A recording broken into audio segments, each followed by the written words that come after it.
I know where he lives, I just can't remember.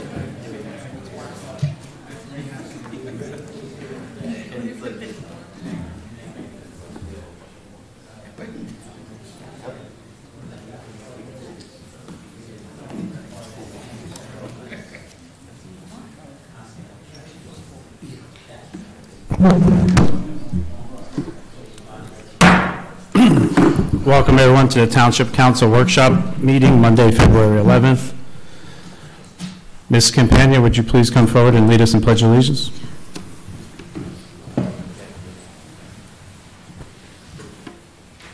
I pledge allegiance to the flag of the United States of America and to the republic for which it stands, one nation, under God, indivisible, with liberty and justice for all. Thank you. Mrs. Kraus. Take notice that adequate notice of this meeting has been provided in accordance with NJSA 1024-10 as follows. The notice of the meeting was prominently posted on the bulletin board at the municipal building located at 225 Main Street, Little Falls, New Jersey on January 2nd, 2019. A copy of the notice was faxed to the North Jersey Herald and News and the Record on the same date. Additionally, a copy of the notice was filed in the office of the Township Clerk on said date. Mrs. Kraus, please call the roll. Councilmember Cordner? Present. Councilmember Kawadi? Present. Councilmember Seaver? Present. Councilmember Vanchery? Present. Council President Scoba? Present. Mayor James Belford D'Amiano. Thank you, Council President. This evening we have an exciting proclamation for our LFAC Girls Soccer Champions this past year. And I'm going to read the proclamation, but I'm going to ask each one of them to join me up here in the front of the room to get a medal for their incredible accomplishment. The proclamation reads, whereas it is the intention of the Mayor and Council of the Township of Little Falls to focus attention on noteworthy occasions and individuals, and whereas public recreation programs, particularly youth sports, are an integral part of our community, giving our young residents a chance to participate in a healthy activity that fosters teamwork and builds strong character and lifelong skills.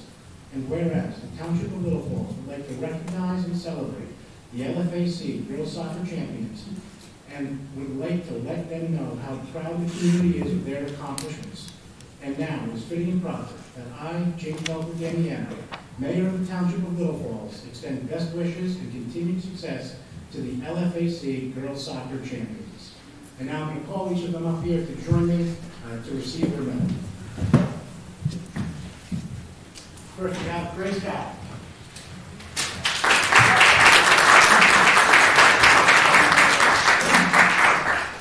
We have Maggie Ficassi.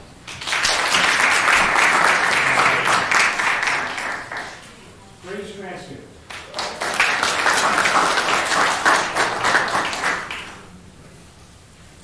Jade Meza Rodriguez.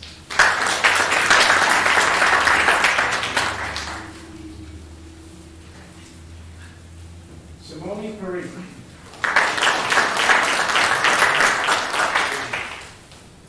Jasmine Campagna.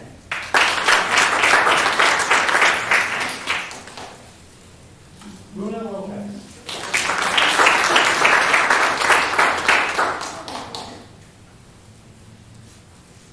Willie Youngberg.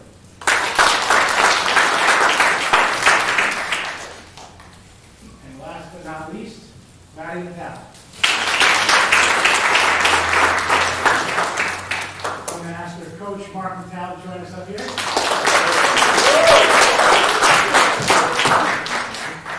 And of course, we would like to thank the sponsors this year, Sess and Helen Kudazakis.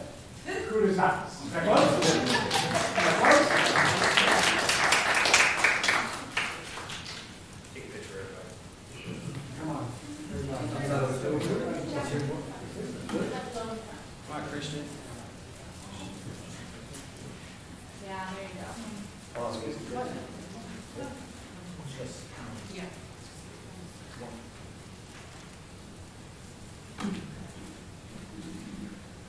Ready? 1, 2, 3.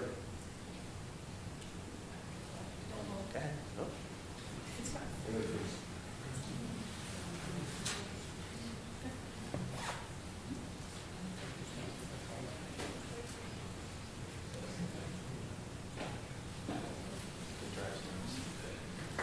Congratulations.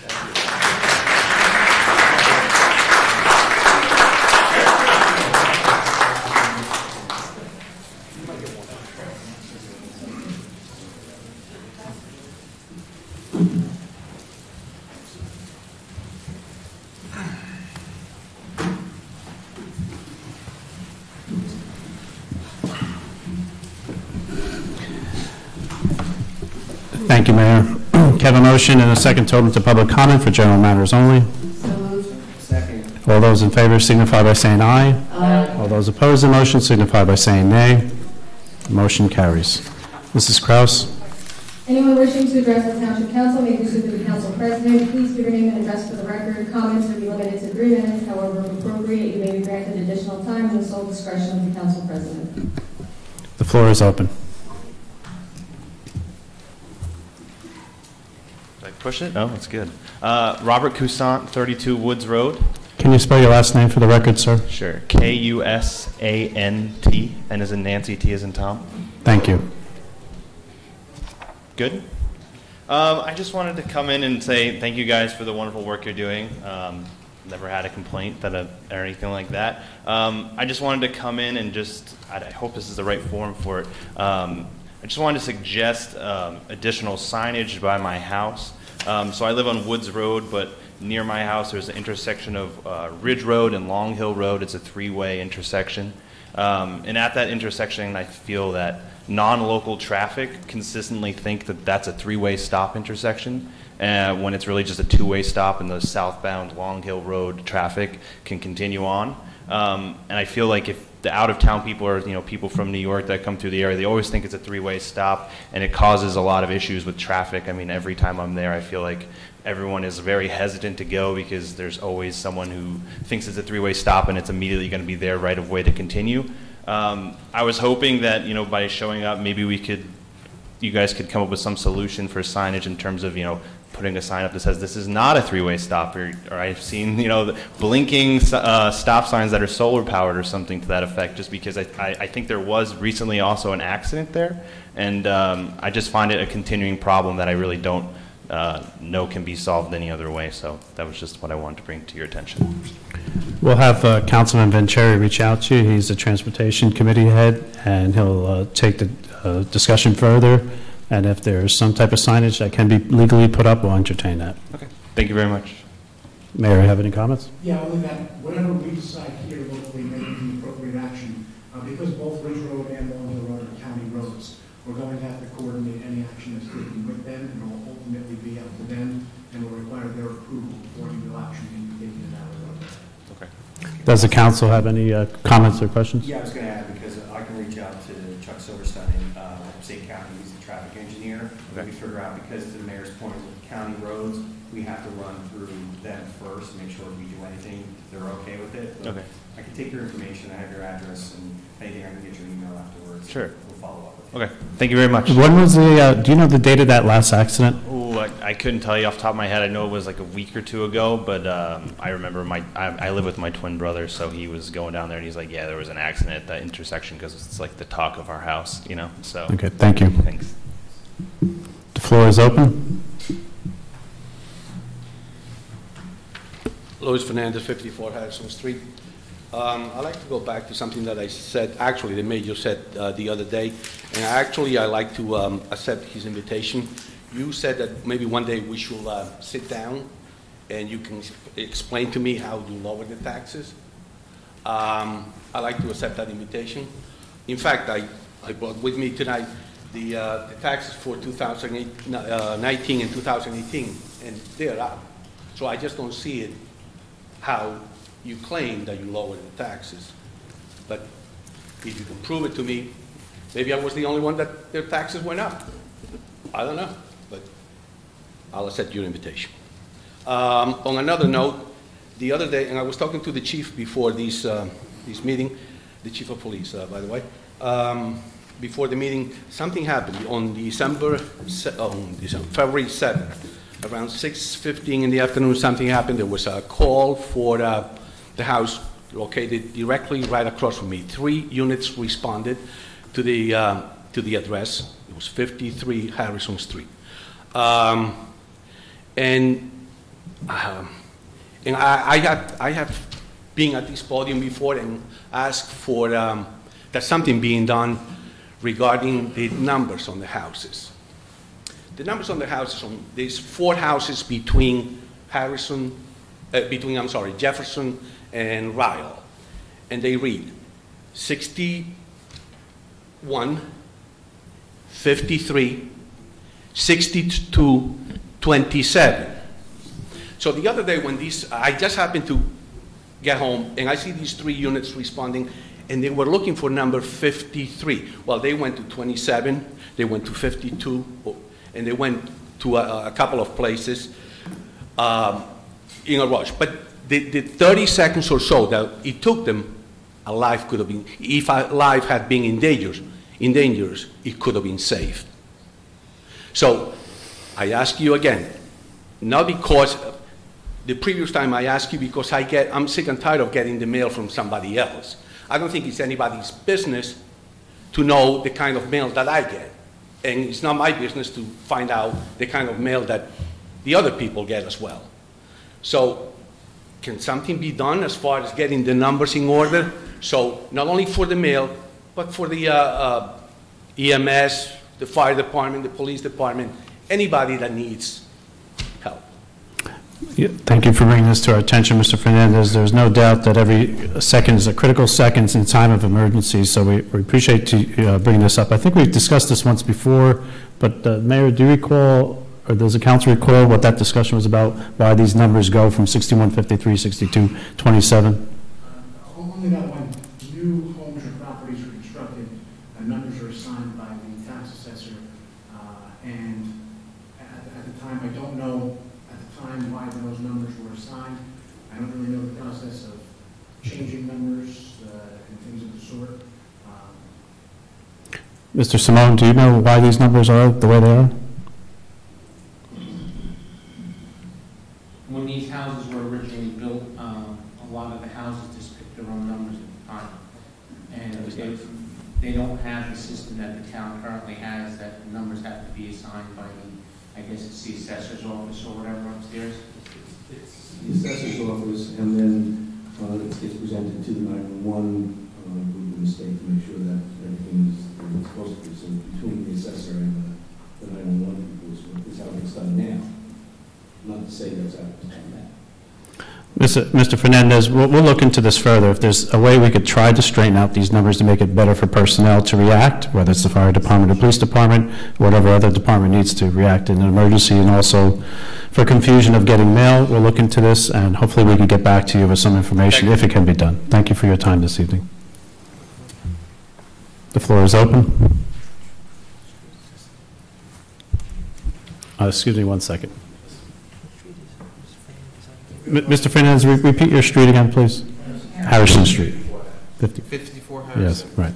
Thank you. Yes, sir. Hi, Mike Martinello, 25 Maple Street.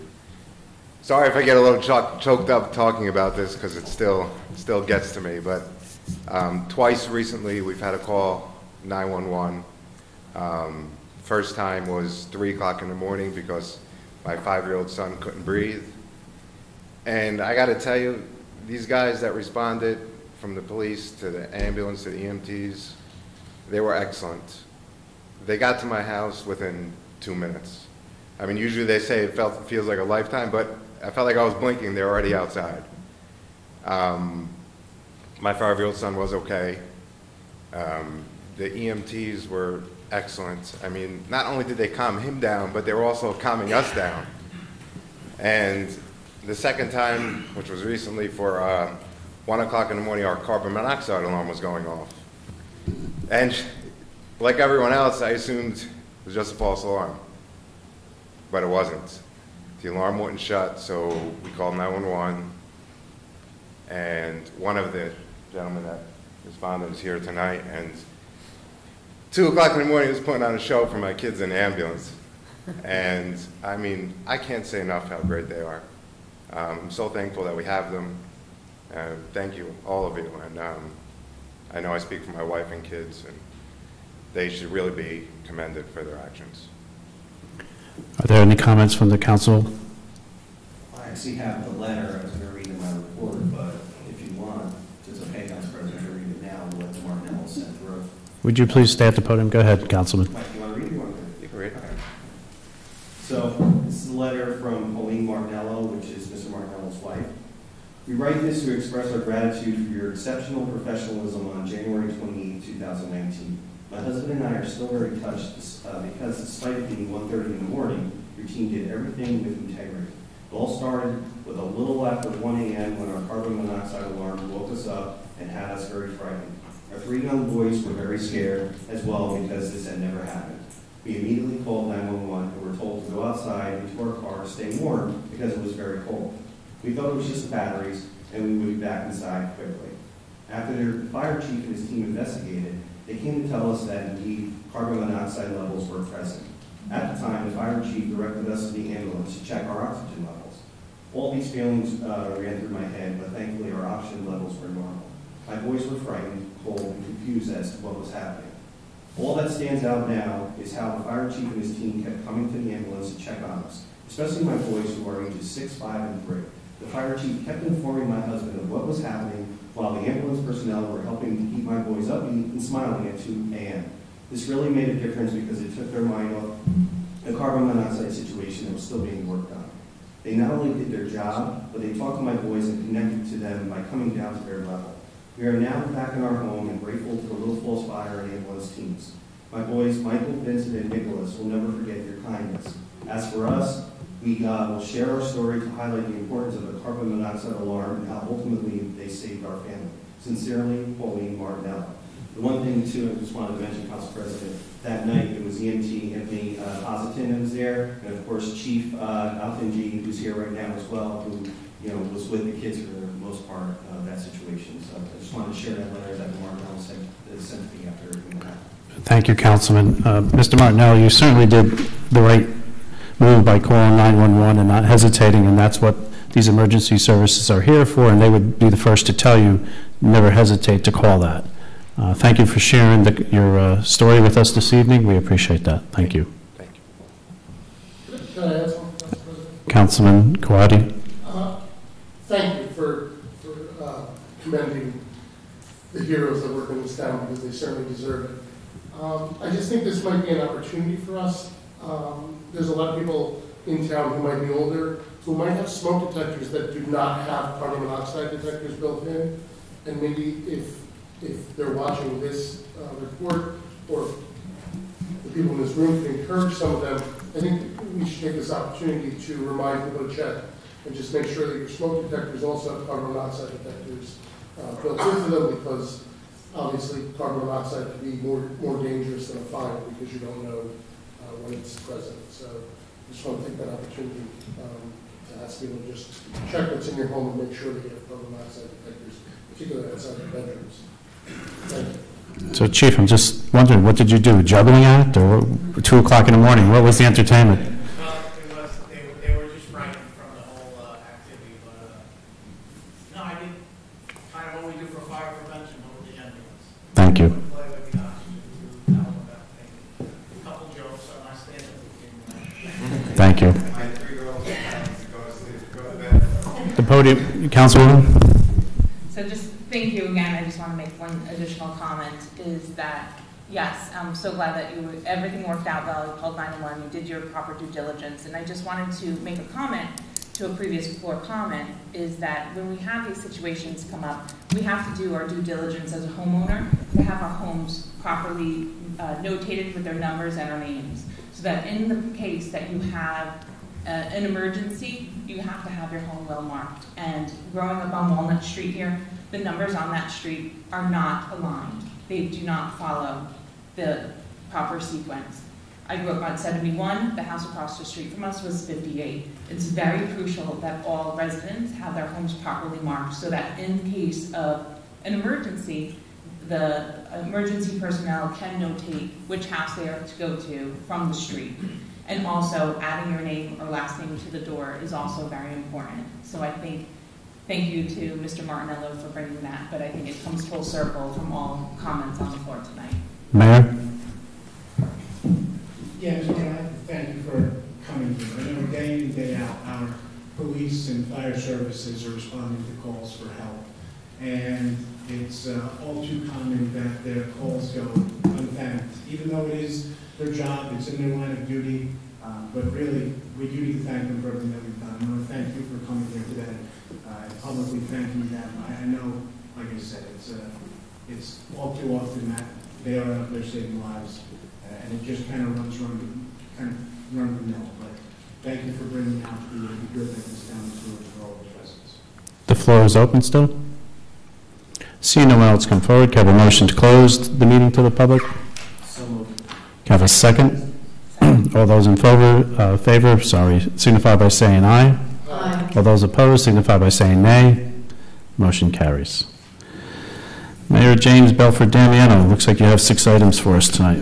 Yes, thank you, Council President. We have 6 items tonight, the first of which is standard on most agendas each month, whether it be for FEMA buyouts or the like, or for people who have moved, et cetera. We have tax refund and resolution against some taxes that will be on our upcoming agenda next 2 weeks from now as one of our items that will need to be addressed.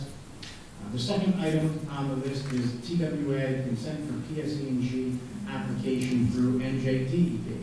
So we have a lot of acronyms here. TWA is the treatment work approval for public service through the New Jersey Department of Environmental Protection. It's actually a very standard request that PSE&G makes when they have to do some road work and improvements. Something that has been discussed in the past is the road work that PSE&G is looking to do, where they're going to be running an underground line from Cedar Grove over to Totowa, connecting Totowa to Cedar Grove, connecting 2 of their electric service plants. Because the work's going to be underground, they're going to be crossing some rivers. This is just one of the standard applications that they have filed. It is something that they are looking for our consent on. But whether we like it or not, if we did absolutely nothing in this for a certain period of time, they get their approval automatically anyway. So this is sort of a standard procedure, but something that is brought to our attention by them. There's, again, this was looked at by all the professionals and their engineering groups. Something that is going to be on for next month's agenda. 2 weeks from now agenda. The third is our proposed litter ordinance. It's been brought to our attention that the litter ordinance in town may be a little bit light to address the penalty of litter. And something that was brought to our attention is the possibility of increasing the fines associated with littering in an effort to help keep the town clean, help beautify the town, and to try to prevent people and discourage people from littering on our streets. Our DPW is out there every day picking up garbage and debris and different things of the sort, but everybody needs to do their part. And those who don't want to do their part and want to violate our littering ordinance, I think, should pay the fine that is appropriate for littering. So what I'm recommending is that the littering fine be increased to a first penalty of $250 for a first offense and $500 for any offense thereafter, with mandatory court appearances required if you are to litter on the streets in Middlefield. So we will have an ordinance that will be proposed. If there's any conversation or discussion for that, I'm happy to hear council input on that, although I've spoken to most members individually over the past week or so. Does the council have any comments or questions regarding the proposed change in litter ordinance? Mayor? All right. Item number 4, pickleball courts. This is something that I know I had mentioned briefly in my State of the Township last week or 2 weeks ago actually, but pickleball courts are something that seem to be an up-and-coming sport in the area. There's still not very many courts around, but it is a cross between tennis and badminton, I guess is the best way to explain it.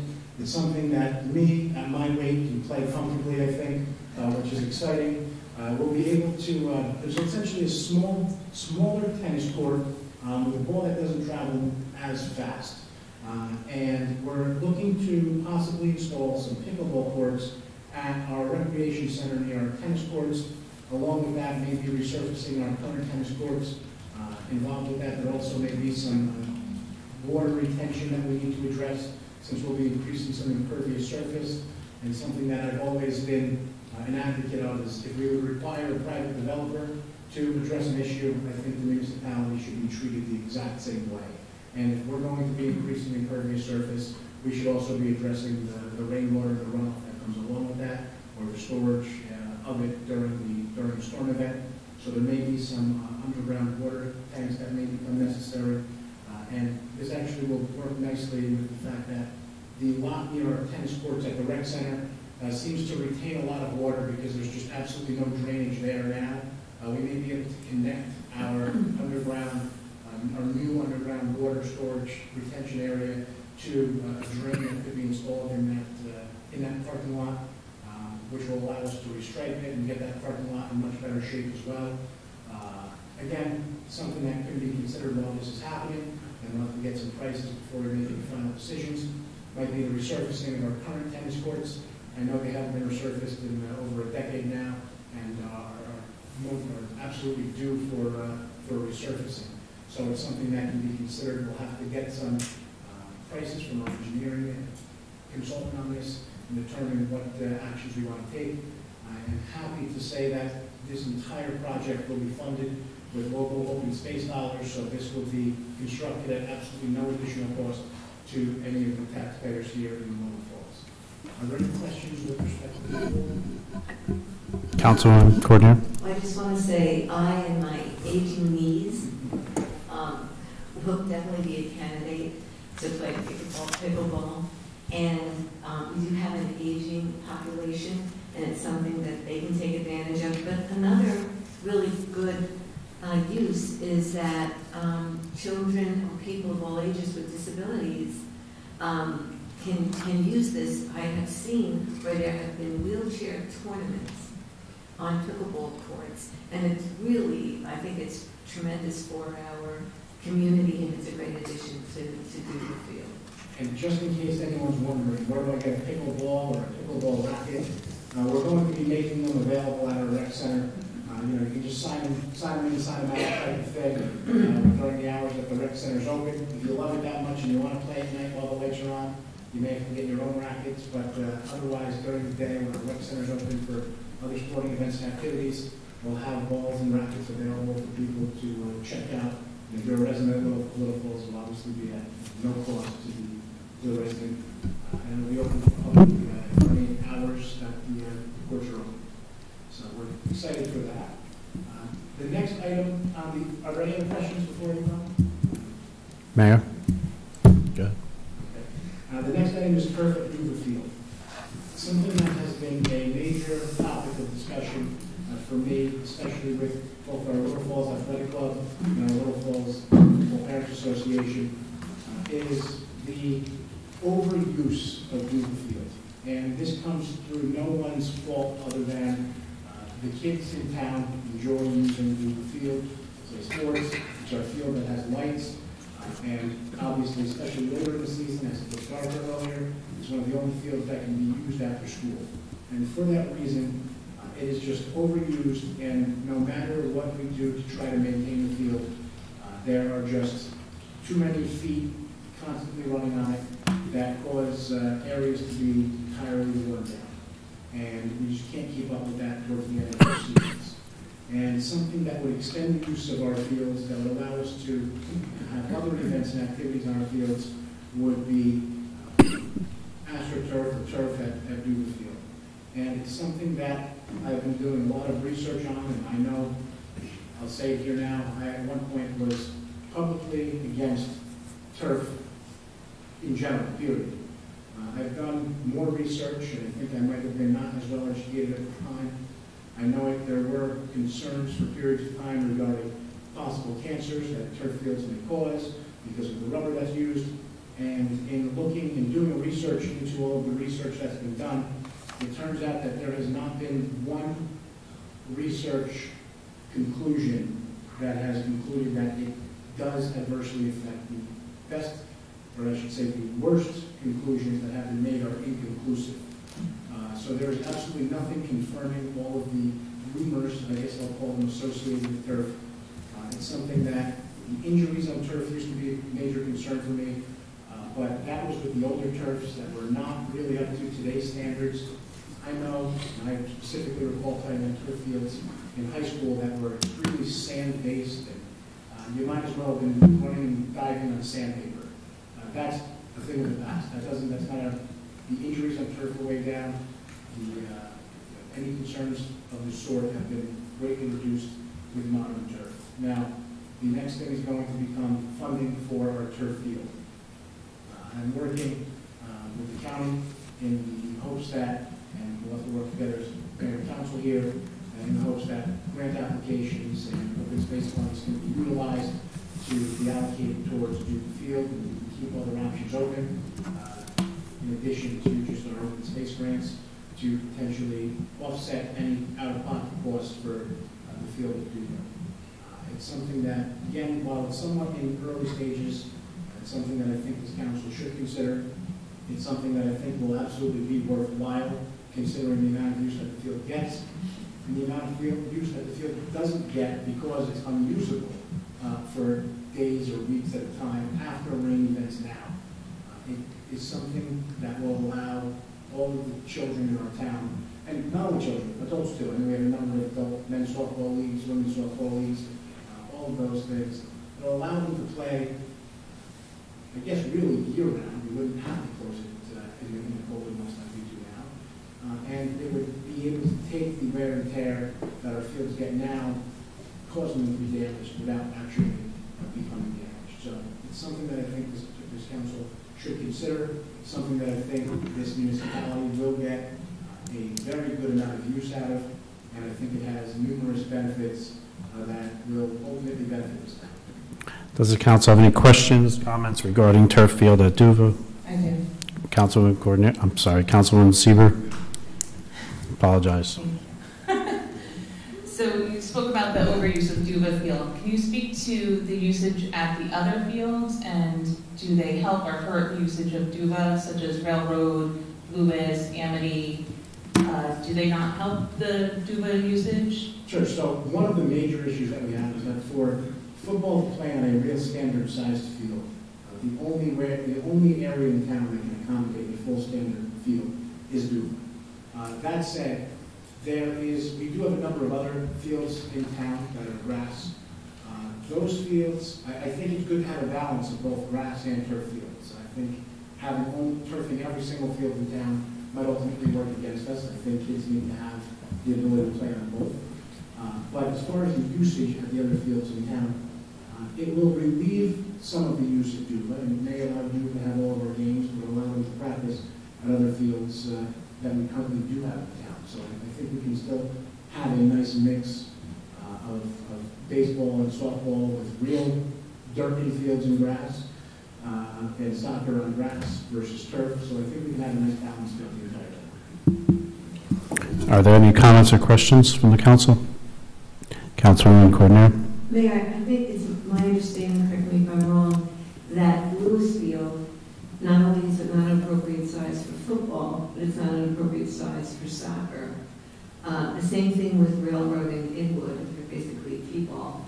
I'm not familiar with Amity, whether that's appropriate for soccer. So really, it's a solve not only for football, but for soccer as well, which is highly participation in our town. Absolutely. Our baseball fields at Lewis and at Railroad they both have very short right fields. So unless you're playing T-ball or something of the sort, any older age group, right field is not really appropriate for them. There's houses at Lewis and fences there, and at Railroad, there's a fence in the street beyond that in right field. So it's not really appropriate for that use there. As far as soccer goes, there's limited space while you can practice on some grassy areas. The ability to practice on full-size fields is somewhat limited in our other fields here in town. Amity might be able to get one in, but the other fields are also a little bit too small. So this will allow us to, again, have a good spread of use throughout all of our fields.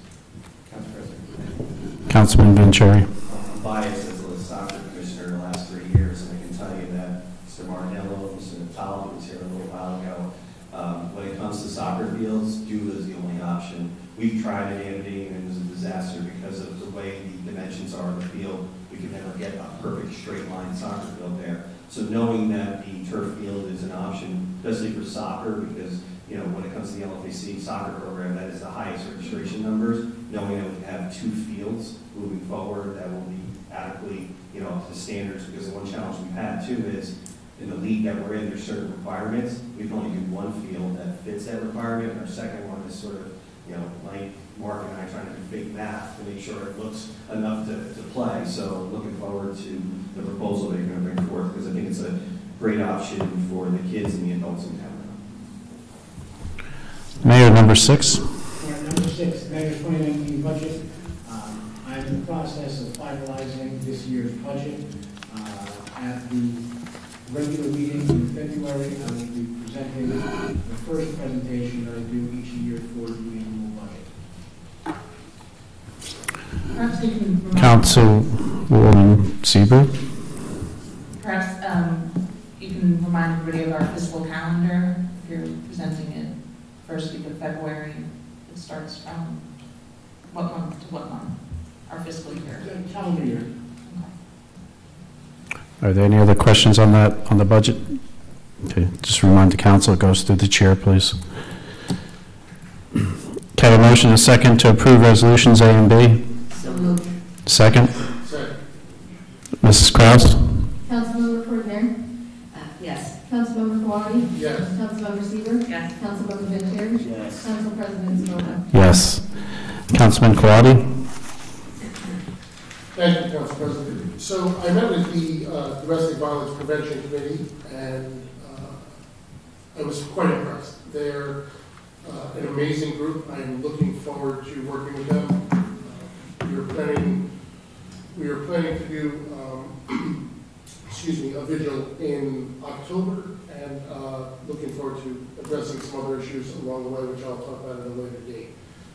As far as the greening of Little Falls, I am happy to announce that March 30th at the Civic Center, we'll be having a Little Falls Green Fair. This is going to be an exciting event. We have several organizations committed already to coming to the Civic Center that day, setting up information on everything from educating people about the environment and greening, what you can do in your home. There's going to be a lot of information there. I'm looking forward to it very much. Councilwoman Coordinator has been helping with that effort. And it's going to be an exciting event. We'll talk more about these specific organizations down the road when I have details of what they'll be presenting. But this is going to be a great thing for our residents, and I would encourage everybody to come to visit that. Thank you, Councilman. Councilman Vanchery?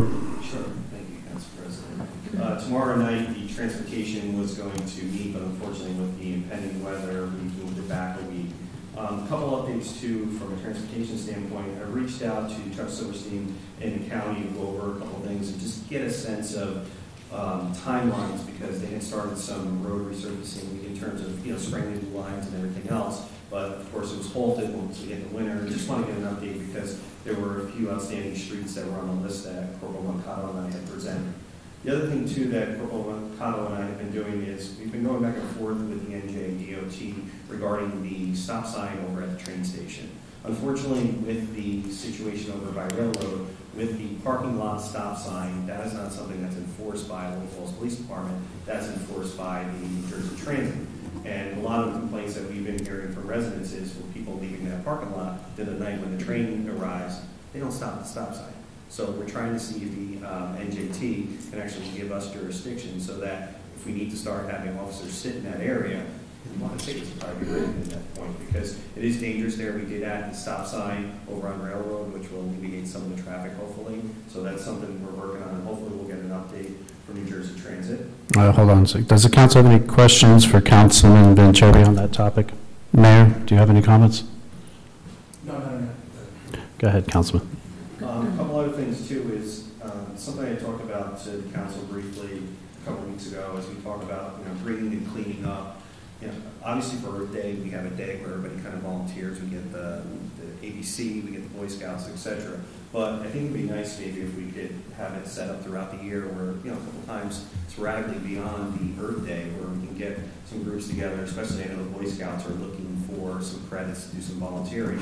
So I'm going to meet with the Boy Scouts on Wednesday because they had some initial ideas, and then I want to kind of bring it to the council and see if we can get some other groups involved. It'd be a nice day, maybe, you know, sometime in the spring, but then in the summer where we just have a Little Falls cleanup, because I know we talk about a littering ordinance too, but sometimes when you're walking on Main Street or Patterson Ave or some other streets, you see a lot of different debris that's on the ground, and it'd be nice if we can get some folks together and kind of clean that up, because it's a challenge when people just continue to litter on those streets.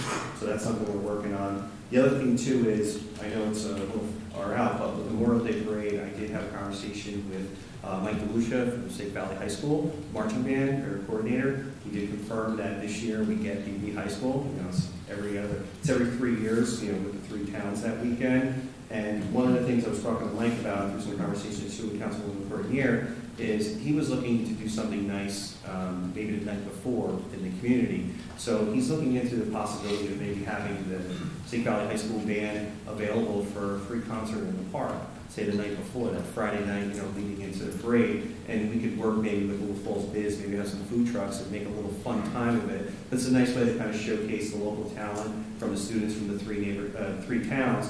And it's just, you know, it's a nice thing that's going on through a long weekend where people aren't going away. At least you can kind of enjoy something in the park on a Friday night. So I'll keep you posted on that. I just wanted to know that we're working on it.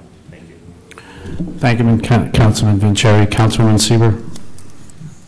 Thank you. So our next Municipal Alliance meeting was scheduled for this week, but due to Valentine's Day, we did postpone it for a following week for higher participation, hopefully. I did have the pleasure of last week sitting at the library board meeting and happy to report that the doors, electronic doors have been replaced, and that was through a grant. And they also had to replace the flooring around that area, so we were able to kind of address an issue that has been ongoing for the past couple of years and at no additional cost. So those are now fully functional. Thank you. Councilwoman Courtnier. Yes, thank you, Council President. Councilman Vincenzi, when you told me about the idea for Memorial Day, I just love it. I think the more things that we do like that, the better. The town loves it, they respond to it. You know, Memorial Weekend is really important. And it should be something, it's the kickoff of the summer where it's very patriotic, and everybody gets very proud about a parade. So kicking something off the night before, I think, is a wonderful idea. In terms of open space, I have presented with the Open Space Committee the whole discussion of the pickleball courts, and they are excited. I'm excited that we're going to go forward with that. Thank you, Mayor. I think it's important to our town.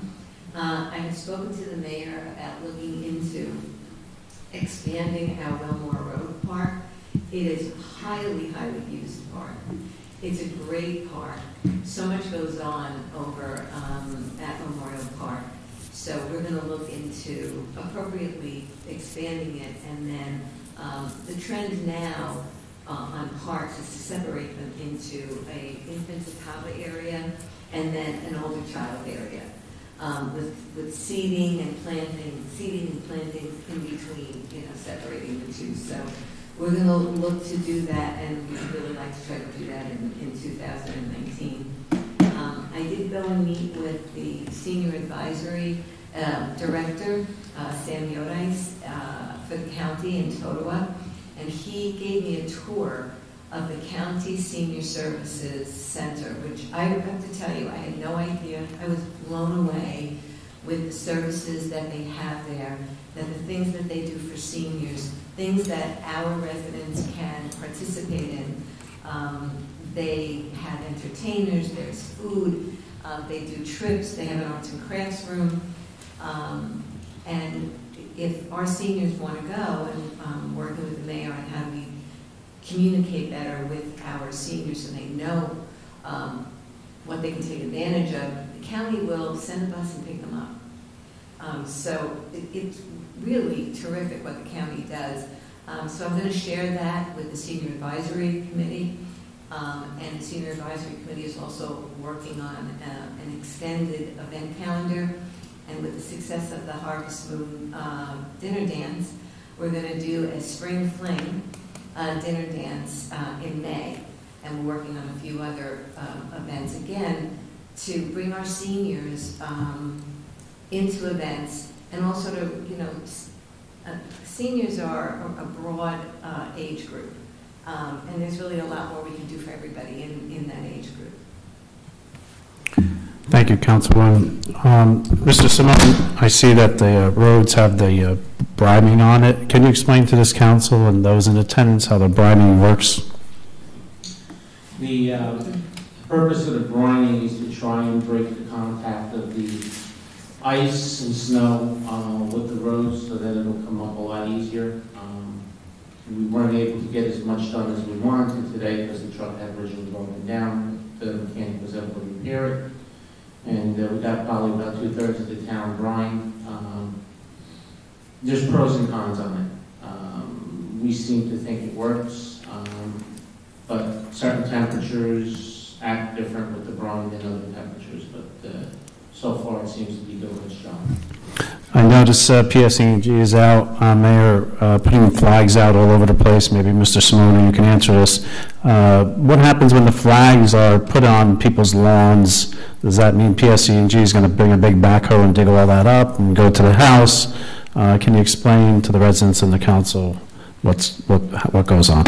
I know the mayor has been very involved with PSE&G on this, and generally once they put the flags out, it means that your street's probably the next one to be getting some work done. They're upgrading the mains and putting high pressure into the mains, and they seem to be working pretty much the Great Notch area right now. There's still a lot of work going on. There's actually more mains going in than they anticipated because they were hoping just to put services, but when they went to check the services, the mains weren't in the best of shape, so they decided to replace more mains. There'll be a lot of road resurfacing going on in the springtime.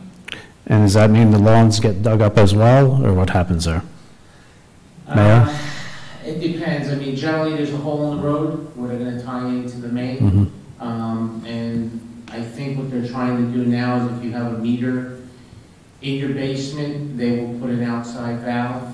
If you have a meter outside, then the valve can be on the meter outside, but I'm surmising most of those houses have meters in the basement, so most likely they'll be putting an outside valve.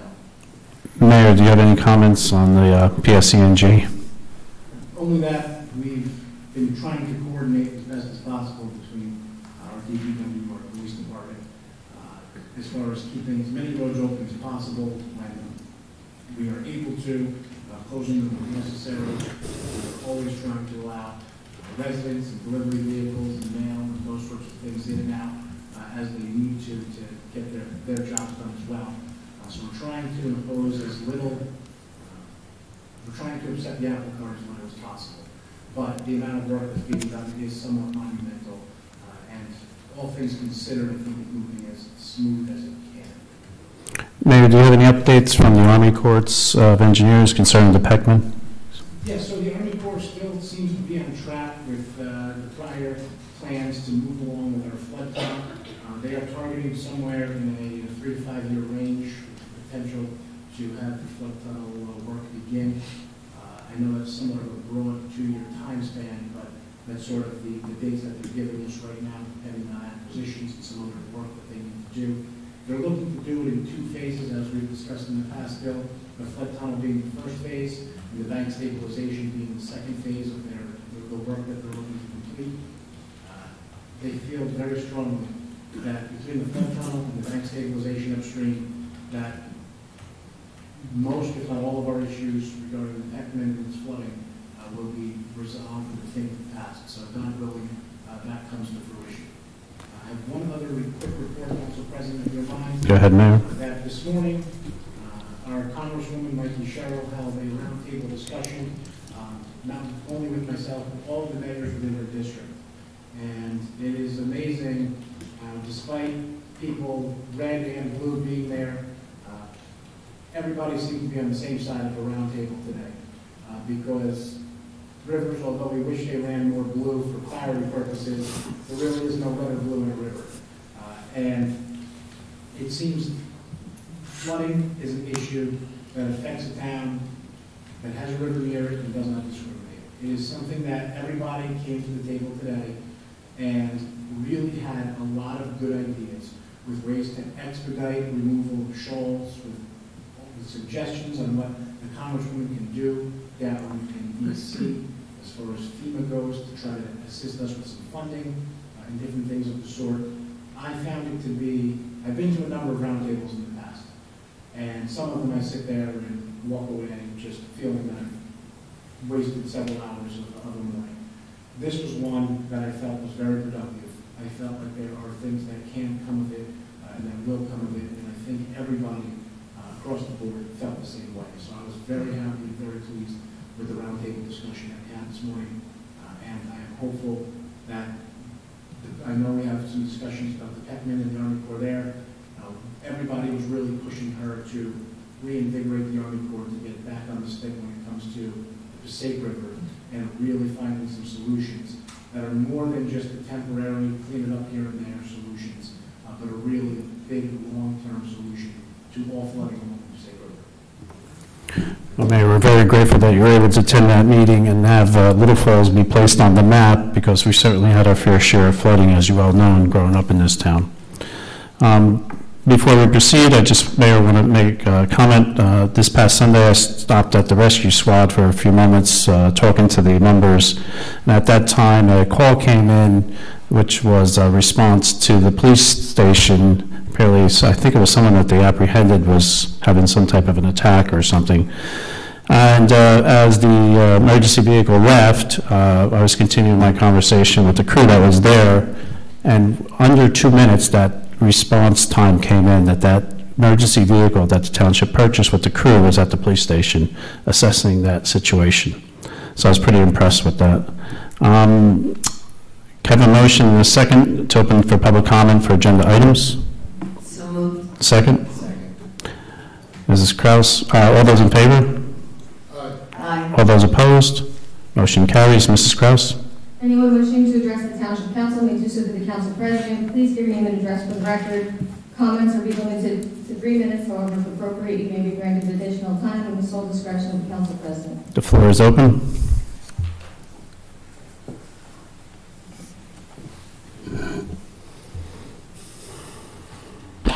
Dorothy O'Hare, Turnberry Road. Good evening. I'd like to continue the conversation on the meeting that you had. Her district director, Kelly Doucette, called me last week, and she was asking a lot of questions. I mean, let's face it, they're new. And so I gave her a lot of information, what I had, and told her that, she could call anybody and would be only too glad to help. The tennis courts, you said, were going to be refurbished or resurfaced. Well, isn't that going to be right where the culvert is going to be? I just. Very close proximity, but yes. I mean, I know you know, but just to, because. Right now, I don't think that is finalized, only because they currently have the picture running through a portion of the building that currently exists across the street on Patterson Ave. So I'm assuming there's going to be some additional wiggle room as far as the exact location where the tunnel runs. But yes, it will be within very close proximity to it. Yeah, what I recall about that original map was that there seems to be some commercial buildings, Willow Road, and some of them were in question. I don't know of any building that's happening back there now. And the other thing, have you given a thought as to when those meetings, you said you wanted to hold a town hall meeting? Mayor, can we address the town hall? You were going to have. I mean, never know. I'm actually looking to finalize a date in March for the town hall, and I'll definitely be announcing that in the February meeting when I have it nailed down. I actually contacted our rec department earlier today, asked them for a list of dates that the Civic Center is open at night or is available in March, and we'll be scheduling that. Any thoughts about a flood board meeting? Yes, we're going to be scheduling a flood board meeting as well.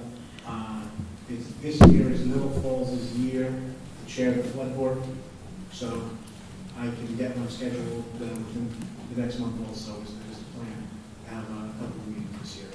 Okay, thank you very much. Thank you, Ms. O'Hare. Thank you for coming out. The floor is open. Hi, how you doing? Andrew Baggett, 78 Franklin Road in Denville. Good evening. Good evening, everybody. Mr. Quaddy, welcome to the council. Regarding the litter issue, I think it's wonderful. Obviously, if someone walks down the street, drops a gun wrapper, paper wrapper, they're putting themselves at risk. I have a public garbage can in front of my building that in the past, sometimes people miss. Things aren't properly placed in there. They spill out onto the sidewalk. Recently, last month on a Sunday, I was notified that someone was over there taking pictures of a garbage can that had things spilled out on the ground. And my wife, I don't have the exact date, but my wife put an email out to Mr. Simone. Anyway, this public can is in front of my property. Who is responsible for that?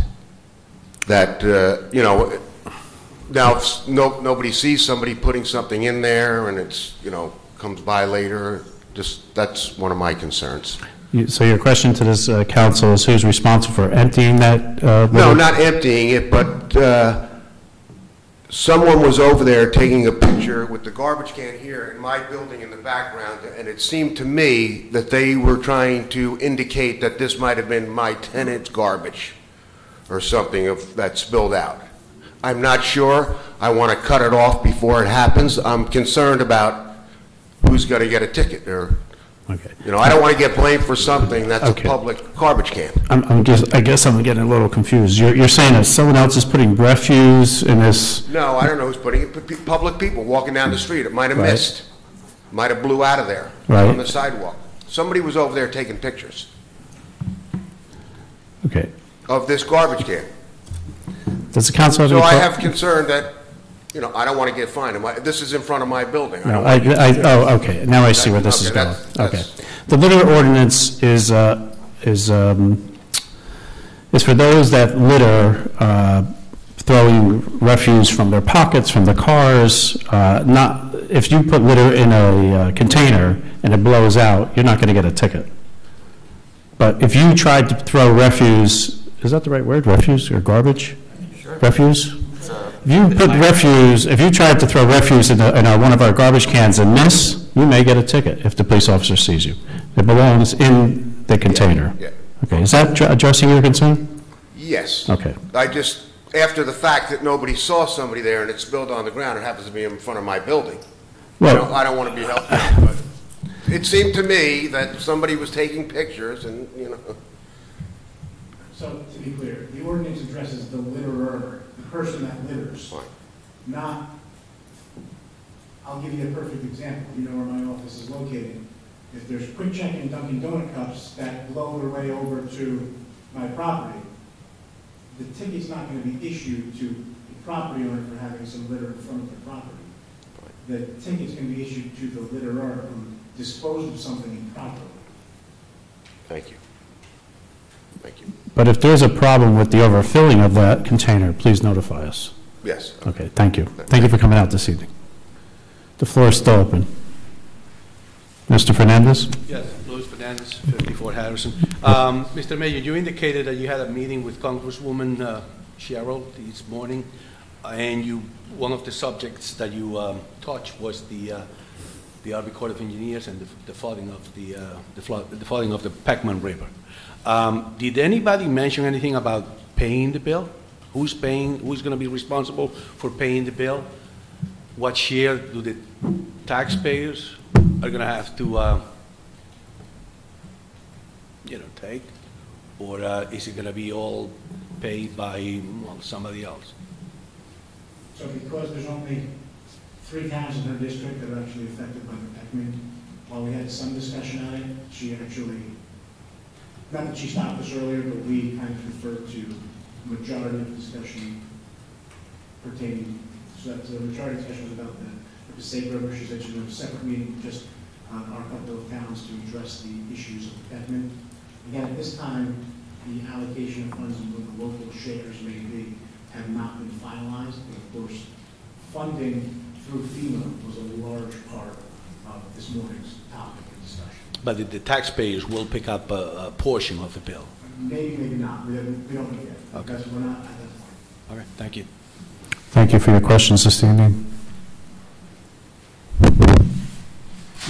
Peggy O'Levy, 180 Long Hill Road. Good evening. Talking about the littering, and I think the mayor almost answered my question, but today I got off 46 East to Broward Town. If you look straight ahead at that light, there's a wall and bushes covered with ShopRite bags, all weaving through. Like, who's responsible for that? I don't know. Is it ShopRite or the people who leave? I mean, you know, like, who's going to clean it up? Mayor? So I can tell you, I know our DPW heads over there every week or two, usually to try to clean that area of town. We know it's a problem area. Yeah. But again, that's not ShopRite themselves. I know. I know. It's their customers, whether intentional or unintentional, with wind, with whatever we have to. But again, as far as the litter ordinance, we are looking to assess the penalty to the person that actually is littering.